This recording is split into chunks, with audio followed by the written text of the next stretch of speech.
A ideia aqui é falar um pouquinho de projetos, né? Coisas importantes num projeto. Um contexto geralzão, como eu falei, não vai dar tempo de falar sobre tudo. E quem é mais importante num projeto? São pessoas, né? São pessoas que têm estilos de vida diferentes, comportamentos diferentes, maneiras de viver diferentes, né? A função do morar de cada um é diferente. Mesmo que a gente tenha funções que são necessárias do ser humano, por exemplo, dormir, todo mundo precisa dormir, né? Ninguém dorme de forma igual, o quarto não é igual, o jeito que gosta de dormir não é igual, um gosta de dormir no escuro, outro gosta de dormir com um pouquinho de luz, né? Então, nós como pessoas temos funções e o ambiente, ele precisa atender às funções.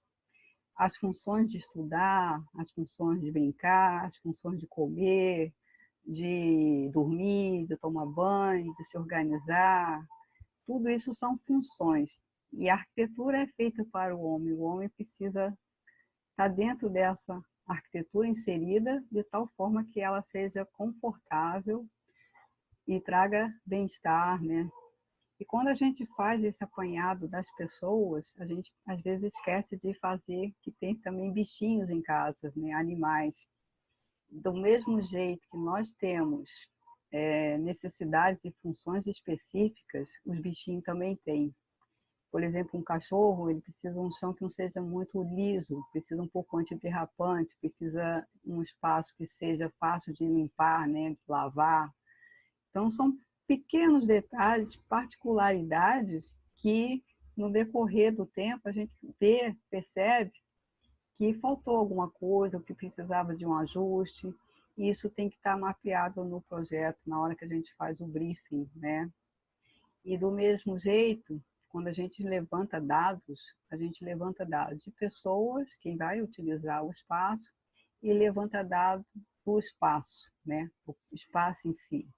O espaço em si tem dimensões, o espaço em si está inserido em locais, né? Seja um ambiente, seja uma cidade, um bairro, seja um urbano, né? Ela vai ter uma relação com as pessoas, né? Cada espaço tem uma relação muito específica.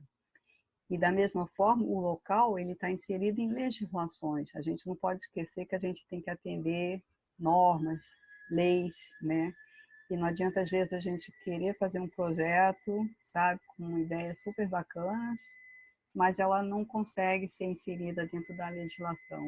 Não passa numa aprovação, por exemplo, de prefeitura, não passa de condomínio, por exemplo. Então, tudo isso são dados que a gente precisa organizar e levantar, né? E como é que a gente faz esse briefing, né? Esse é o X da questão, é o ponto principal do projeto. Eu entendo até que é o mais importante e o mais difícil também, porque dependendo do comportamento das pessoas, a gente não consegue colher dados suficientes, né? E por mais que a gente peça a cooperação das pessoas, por mais que a gente peça explique, né, a necessidade que a gente tem de entender a pessoa, de entender o seu jeito de ser, de viver, de morar ou de trabalhar, se for um espaço residencial, comercial, de serviço.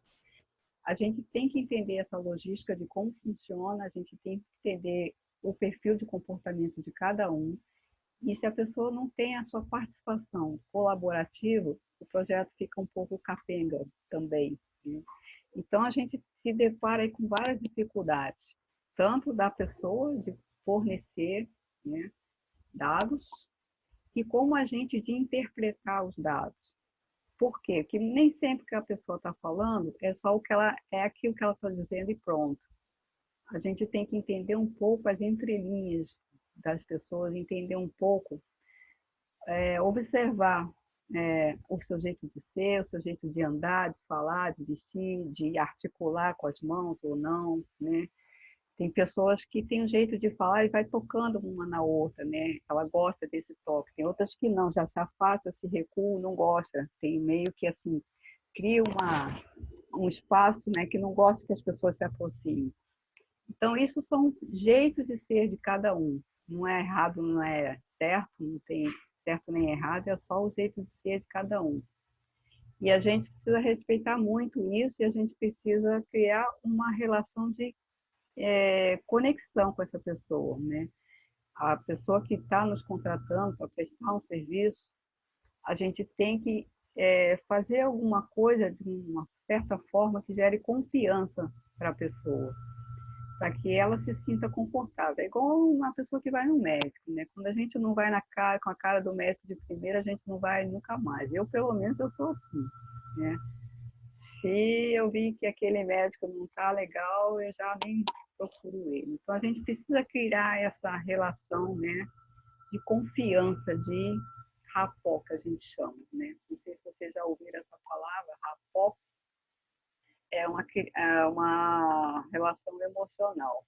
Mas o que eu queria dizer é a gente precisa fazer perguntas para a pessoa, como é seu jeito de ser, de viver, de morar, o que é que ela faz quando acorda, quando vai trabalhar, né? Ela sai, toma café, pede comida em casa, faz comida em casa, recebe família, amigos, parentes.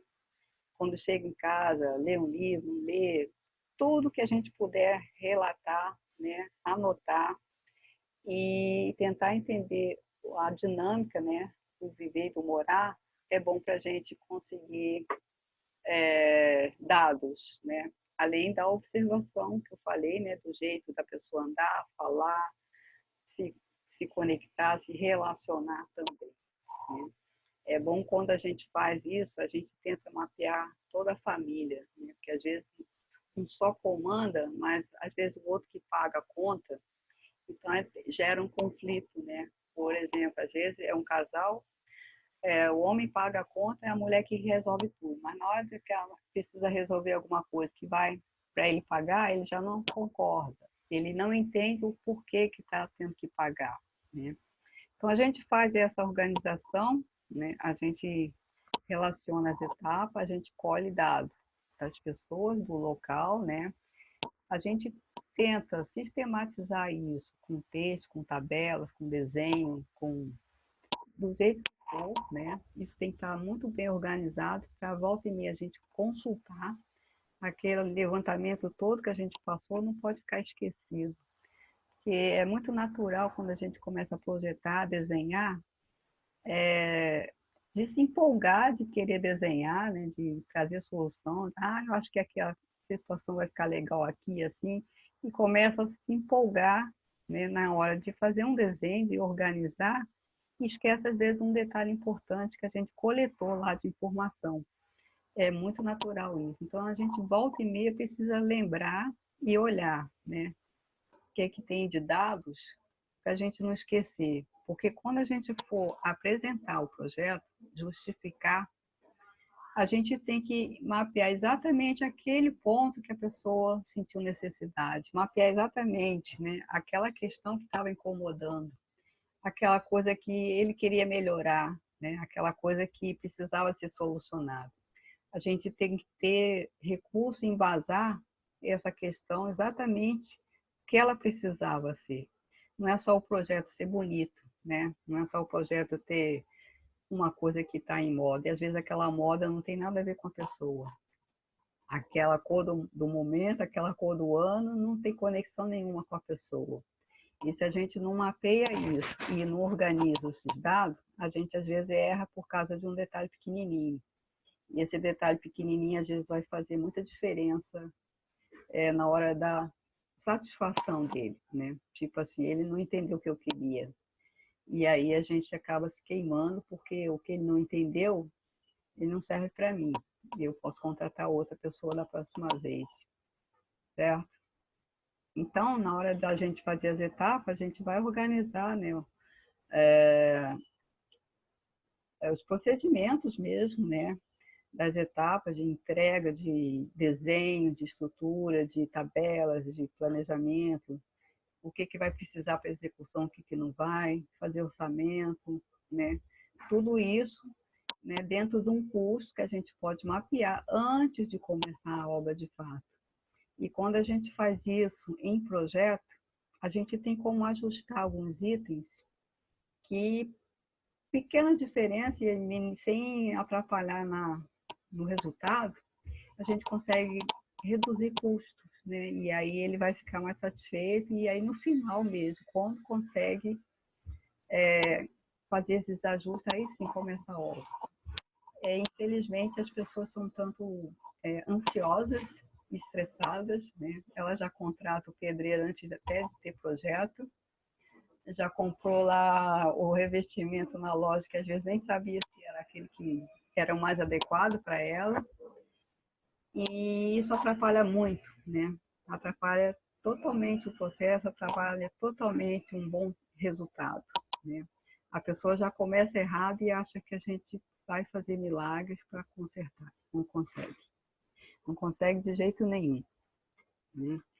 Então, nisso tudo, né, a gente quando mapeia os custos, tem custo direto, indireto, tem serviço, mão de obra, tem os encargos, enfim, né? E aí eu trouxe aqui esse projetinho que eu tinha feito, mais para explicar um pouquinho essa questão do briefing, né, para ilustrar o que eu estava falando. Esse é um apartamento pequenininho, né? Ele fica na orla da praia e o proprietário mora em São Paulo. Ele não usa para morar. Ele tem 4 filhos, né? 4 crianças. E esse apartamento ele não tinha nada. Aqui, essa planta aqui, consegue ver o mouse? Tem meu mouse?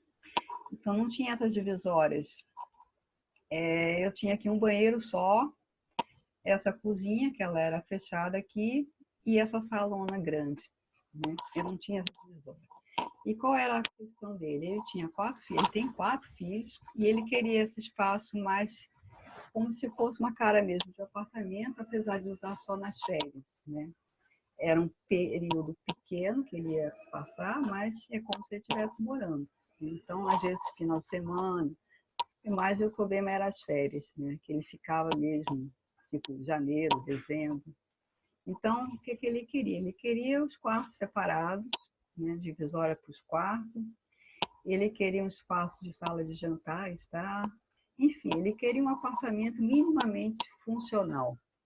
E a solução que eu encontrei foi fazer essas divisórias aqui, né, para fechar o quarto, utilizando o espaço mínimo que eu pudesse organizar 2 beliches aqui, né, já que são 4 crianças, né, não tinha como fazer de outro jeito. Coloquei um armário aqui, a cama de casal ficou encostada aqui na parede. O banheiro eu dividi em 2, que ele era grande, né? Apesar do apartamento ser pequenininho, mas o banheiro era grande, deu para dividir em 2. E aí eu virei isso aqui uma suíte, né? Entrando por aqui e o outro entrando pelo corredor. A sala, né? Ficou aqui organizada, fiz porta de correr aqui, para não atrapalhar, né, a passagem, a circulação. E a sala eu fiz esse balcão que chama de banco americano, né? Que não ocupa muito espaço, que serve aqui de sofá e ao mesmo tempo utilizado aqui na mesa. E aqui a TV. Aqui eu abri a cozinha para ficar mais arejada, apesar que ela tinha já uma janela, mas eu achei que era interessante pela proposta que eles estavam falando, que eles recebiam muita gente, gostava de estar conversando, e não ia dar para ficar ninguém na cozinha. Então, é um jeito de já a pessoa que estava na cozinha já está aqui com um espaço de se comunicando, né?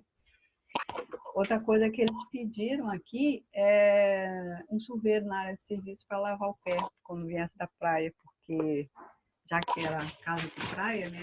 Não entrar cheio de areia lá para dentro. E como 4 crianças, né? Não tem como controlar isso, é um pouco difícil, né? De não sujar a casa. Então, basicamente foi isso, né? A organização do espaço. Então, veja, o vídeo que eu mapeei, ele precisava desse espaço dividido, ele precisava de uma certa privacidade no quarto dele, precisava estar aqui a pessoa cozinhando, mas ao mesmo tempo estar dando atenção para as visitas, precisava aqui um chuveiro, né? Então, isso são respostas formais do projeto, né? Agora vamos falar aqui um pouquinho da questão técnica, né? Rapidamente, para a gente fechar aqui um pouquinho o contexto. A gente precisa ter o máximo de informações possíveis no desenho, né? Quando a gente faz um projeto, todas as informações são necessárias, mesmo que elas sejam repetitivas. Quando a gente começa a fazer vistas e plantas, no caso aqui a paginação do piso, por que é necessária a paginação, a gente tem que explicar para ele por quê, porque a gente ganha, às vezes ganha em número de peças, não precisa comprar às vezes uma caixa só por causa de uma peça, às vezes se a gente consegue organizar a paginação, o corte das peças, a gente consegue perceber isso, que às vezes por causa de uma peça, se a gente organizar diferente, a gente faz uma economia. Então, a gente tem que explicar para eles a importância de vários projetos, né? De não só um projeto. A questão aqui dos imprevistos, né? A obra é uma caixinha de surpresa, muitas vezes, principalmente em reforma, né? Obrigada, meu mozinho. Principalmente em reforma, a obra é uma caixinha de surpresa. Esse banheiro aqui, por exemplo, quando eu comecei, eu não tinha percebido que ele não estava no esquadro direitinho. Ele afunilava um pouquinho lá no fundo, né, do chuveiro. Era pouca coisa, né, mas na hora que você está... Visualmente não parecia ser que estava afunilando, não estava no esquadro direitinho. E eu só percebi isso na hora que estava executando, né? Essa trouxe a... Na hora que estava executando, é que eu fui perceber que a parede estava fechando. E aí, o que aconteceu? Eu não podia fazer recorte só de um lado, porque parecia muito que parecia que está torto, né? E aí, o que eu fiz? Eu centralizei a peça do meio e coloquei 2 recortes dos 2 lados. Então, ficou um filetinho pequeno de cada lado que foi fechando. Então, ficou praticamente imperceptível o recorte do piso em relação às paredes. Então, deu para disfarçar essa questão. Então, a obra acontece muito isso, que às vezes a gente precisa resolver os imprevistos, né? Imprevisto que acontece de tudo que é tipo a gente nem imagina. Esse foi até falha minha, dava até para mapear, né? Um par de esquadras, se a gente mede a frente e atrás, não tira a parede só de um lado, a gente consegue ver que está a medida diferente, né? Então é bom às vezes tirar 4 lados, aí quando começa a ver que tem diferença, ou confere ou vê onde está a diferença, né? A questão do piso sem diagonal, como eu coloquei, esse aqui já é de outro projeto, de outro banheiro, ela tende a ampliar o espaço, né? Por que eu escolhi esse piso em diagonal? Porque a gente tem que se prevalecer das linhas que elas nos trazem uma direção. Se eu tenho a direção nos 2 sentidos, eu tenho esse alongamento nos 2 sentidos. E ele estando na diagonal, visualmente, eu tenho essa ilusão de ótica que o piso, o espaço cresce, né? Isso é nítido quando a pessoa está acostumada com o outro piso retinho, né, ortogonal, que ela muda e depois ela percebe essa diferença. Nossa, o banheiro cresceu, né? Isso eu escutei da faxineira desse espaço, ela falando, nossa, o que aconteceu aqui? O banheiro ficou grande. E foi apenas uma ilusão de ótica que a gente trabalha com essa questão das linhas, né? A gente tem que se prevalecer com recursos, às vezes, na hora da composição. Isso aí é um outro assunto para a gente falar depois, um outro dia. E como eu falei, a gente tem que, quando a gente define os objetos, as peças, a gente tem que colocar o máximo que a gente puder colocar aqui no projeto, né? Mesmo que seja repetitivo, mesmo que as medidas sejam repetitivas, já tenha estado em outras vistas.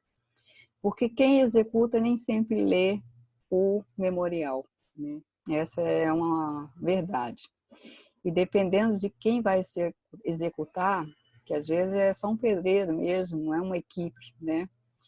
E se é só um pedreiro, às vezes ele mesmo não vai ler, né? Se não tiver alguém ali do ladinho, pertinho dele o tempo todo, e tiver faltando uma informação, ele vai fazer do jeito dele, e nem sempre aquele jeito dele é o jeito que a gente gostaria que tivesse sido feito, né? E a questão da gente especificar exatamente qual é a peça, por exemplo, a bacia acoplada, Deca, eu estou dizendo qual é a peça, qual é o modelo, porque ela vai interferir na função, ela vai interferir às vezes na dimensão do espaço. Uma bacia, por exemplo, ela tem várias dimensões, certo? E se o espaço é pequenininho, se a gente coloca uma bacia grande, com certeza vai atravancar o espaço, com certeza vai confinar ainda mais, né? Então, a gente tem que ter esse cuidado de, na hora que o projeto está definido, a gente colocar tudo que puder no projeto. Além do memorial descritivo, é claro, né? A gente faz trabalho dobrado, mas é melhor ter excesso de informação do que faltando, né? Então, sempre que possível, colocar o máximo de informação possível. Aqui não é um projeto executivo, é um projeto quase executivo, mas aceitável para execução. Por que não é um projeto executivo? Porque quando a gente faz um projeto executivo, a gente mostra argamassa, seladora, todas as etapas, né, de execução. Aqui eu estou colocando um contexto geral. O projeto executivo em si, ele é muito detalhado. Eu detalho tudo, até o parafuso, certo? Então, projeto, por exemplo, de iluminação, a gente não precisa definir um projeto especificar tudo num projeto de iluminação. A gente precisa definir os pontos e definir quais as peças que a gente quer. Para quando chegar lá na loja de iluminação e a pessoa for fazer o projeto de iluminação, a gente precisa dizer, olha, eu quero uma lâmpada AR, eu quero uma lâmpada par, eu quero um spot assim assado. O mínimo a gente precisa definir. E os pontos onde ele vai ficar exatamente localizado. Que esses pontos vai servir tanto para eles quanto para a elétrica. Então, são informações que a gente precisa mostrar em projeto, né? Para alguns já consegue fazer o projeto de iluminação, para outros não tem esse conhecimento suficiente para fazer, né? Então, a gente passa com a loja e pede para a pessoa da loja fazer, que eles têm gente que faça. A questão do forro, né? Quando a gente especifica esse forro drywall, por exemplo, esse drywall ele é feito sobre perfis, né? Ele é pregado, né? Rebitado, com esses perfis que têm dimensões e o espaçamento das placas tem dimensões. Então, a gente tem que se atentar onde vai estar esses perfis para nenhuma luminária cair exatamente em cima dele. Porque se a luminária cair em cima dele, já estragou o projeto. E nem aqui, a gente tem um perfil atravessando aqui, eu tenho 2 pontos aqui. Imagina que eu tivesse 2 perfis aqui e o espaço vazio no meio. Eu já teria que mudar o ponto para poder estar lá na hora da execução, tá? Então, são detalhes que a gente precisa pesquisar antes. Não adianta, projeto dá muito trabalho e a gente tem que mostrar isso para o cliente, que dá realmente muito trabalho, porque cada situação é diferente, né? Cada espaço é diferente, por mais que tenha semelhança. Né? Como eu falei, a gente especifica até o projeto, quando é o caso de um projeto executivo. Né? Aqui a gente coloca, nesse caso aqui eu fiz 2 perfis U, que um encaixa um em cima do outro, né? Só um é preso, mas eu preciso mostrar até o parafuso quando é um projeto executivo, né? Então, essa é a questão do espaço pequeno. Esse banheiro ficaria assim, desse jeito, né?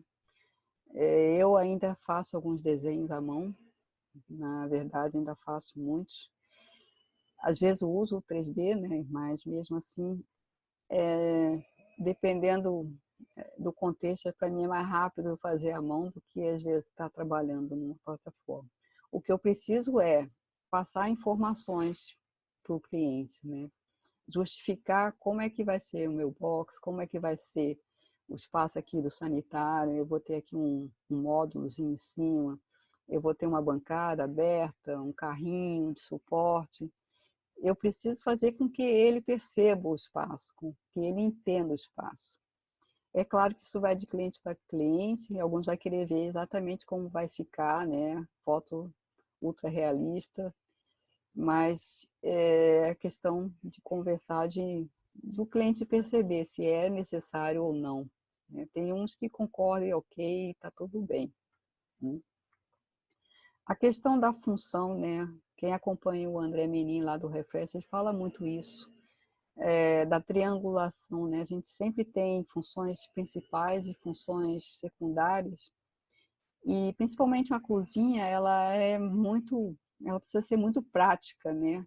O trabalho de cozinhar, de preparar um alimento, armazenar, a cozinha é o que tem mais funções em termos de organizar o espaço. Então, a questão da triangulação que o pessoal tanto fala é justamente para isso, né, para otimizar as funções, né, fazer com que elas sejam realmente funcionais, né, dentro do espaço, né. Aqui é a mesma Então aqui de novo a triangulação dessa cozinha, né, tem a pia aqui, a geladeira, o fogão e a bancada está desse lado. Então a pessoa está de frente, quem está aqui junto com ela está participando, né. Então basicamente isso a gente tem num projeto, a gente tem as pessoas, né, que a gente tem que pensar no seu jeito de ser, na sua personalidade, na sua rotina. Tem que pensar no local, as dimensões de ponto de água, de elétrica, de mobília, de tudo. E sim, o projeto, ele tem que conectar isso tudo com as pessoas, tá? É basicamente isso, né? E depois a gente